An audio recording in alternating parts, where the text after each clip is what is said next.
Hello, I am codenamed Nighthawk. I will be presenting my analysis on the evolution of terrorist organizations.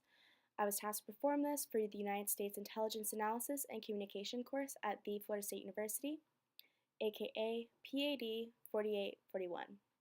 The purpose of this analysis is to provide vital information on the evolution of terrorist organizations to the United States government to better in the protection of citizens domestically and abroad. The United States is no stranger to terrorist attacks. 9/11 just introduced a new form of terrorism to the US that is focused heavily on maximum damage economically and physically. The main problem is that there is an increase in nodes. A node is a single actor within an organization, so a person or cell. In the past, the terrorist networks operated in a hierarchical structure that was relatively easy to infiltrate due to its nature of being very large and broad. Today, they are beginning to operate in close knit cell structures that are very hard to infiltrate, and there are hundreds, if not thousands, of them comprised of multiple people or even lone wolf actors that are inspired by the media and other sources. So now we're going to take a turn to the key judgments. We need to assume that in the last 17 years there's been an influx in the fear of potential terrorist attacks. The increased security at the U.S. borders in relation to the refugee crisis has caused mistrust and hate among United States citizens toward the government. We need to assume that terrorists are rational actors. Those who join the radical movements are knowing and willing to commit crimes of extreme violence. The initial goal of old model terrorism is not violence, it is always social, political, or religious based change, which does differ from the new model. And we need to assume that those who franchise terrorist organizations' ideas have not experienced the injustice that the founders of the organizations have, but these people are more dangerous. Since 2001, with the attack on the World Trade Center, we were introduced to a new type of terrorism that focused a lot less on the hierarchical structure. It's comprised mainly of lone wolf actors, as we can see in the Pulse nightclub shooting, Nidal Hasan in the Fort Hood shooting, and the truck rammings in France, Spain, and Germany, which were most likely inspired from the Inspire magazine distributed by Al Qaeda. It needs to be noted that we are not strangers to lone wolf shootings before 9/11. In 1995, there was the Oklahoma City bombing carried out by McVeigh and Nichols, who were disenfranchised ex-Army. We've seen a large movement from organizations with hundreds of known members to small single cell operations that rarely communicate with the organization whose beliefs they adopt.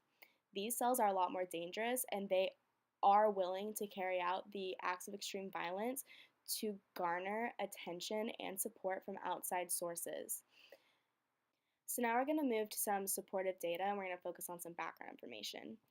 In the past, groups like Al Qaeda boasted hundreds, if not thousands, of members. They were very interconnected and easy to infiltrate and find the main leaders. ISIS and Al Qaeda today alike, with ISIS staying in the forefront, really utilize social media to their advantage in their recruiting process. And this is very important because this can target people within other countries and turn them against their own governments and disenfranchise them within their own movements. So the greatest tool today for terrorist organizations is social media and the internet. We've also seen an increase in the number of cell groups and nodes, which does create a larger network, but most likely these individual single actors will never come into contact with any form of leader in the organization, making the cells, if they do end up being cells and not lone wolf actors, very, very difficult to infiltrate. I've presented some data from the strengths that I found in relation to hashtag ISIS, hashtag Trump, and hashtag Paris attack, which came back with very alarming and undermining views of the attacks, which almost wanted to use them to play their own agendas instead of focusing on how devastating terrorist attacks can be. Without any change or added legislation, there will be a continuous growth in the number of attacks that the United States experiences. We've had a large gap in between our last one. Those who feel disenfranchised with the government will continue to find publications like Inspire, which is created by Al Qaeda, that fuel the anger that will follow them and make them carry out these extreme acts of violence. The refugee crisis will also continue to grow in political sensitivity. The public will get more and more upset with how the current administration is handling the crisis. The bias in my analysis lies in Twitter itself with the algorithm that they've used to create the website.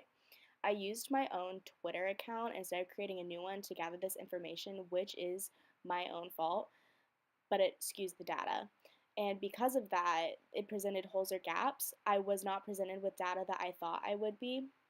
And most likely, if I had used a separate account, I would have been presented with different data strings from the hashtags that showed more of the information that I was attempting to find but was unable to.